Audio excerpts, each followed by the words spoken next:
मन भी माया है, संसार है। जितना हमारा मन शुद्ध होगा, पवित्र होगा, उतना हमारा मन नियंत्रित होगा। आज बीमारियां बढ़ती जा रही हैं, तनाव को कारण बताया जाता है।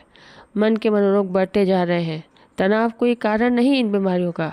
जो कारण है वह है मनुष्य का अशांत मन, अनियंत्रित मन। इस अवगुणी मन को सद्गुणी बनाया जाता है सत्संग से। यह जो स्वरवेद है, यह जो स्वरवेद का दिव्य ज्ञान है, यह मन को शुद्ध करने के लिए है।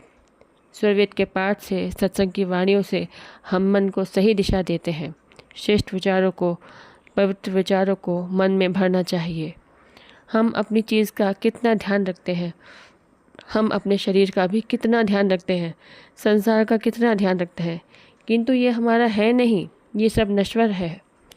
और जो इस परम तत्व से संस्पर्शित है, जो इस परम ज्ञान को जानता है, जो देखता है जीवन को उसी रूप में, वही अपने जीवन का आध्यात्मिक विकास करता है, वही आत्मा का विकास करता है, वही सेवक हो जाता है, वही साधक हो जाता है, वही जिज्ञासु भक्त और ज्ञानी भक्त हो जाता है। सत्संग का अभाव हमारे जीवन में नहीं होना चाहिए। हमारे जीवन में अधिक से अधिक सत्संग होना चाहिए।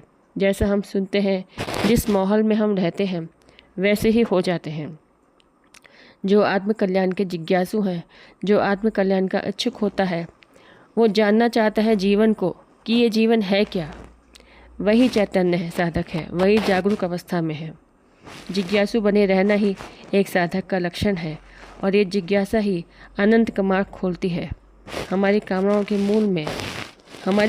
के मूल में आनंद की ही इच्छा है।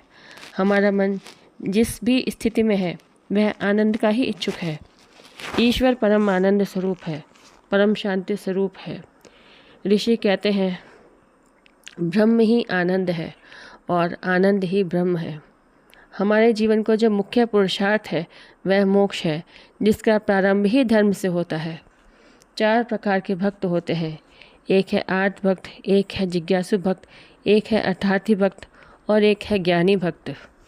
ऋषियों ने कहा है, शरीर से, संसार से, इन भोगों से, इन संबंधों से जितना कुछ भी प्राप्त होता है, वह अल्प ही होता है, मिटने वाला ही होता है।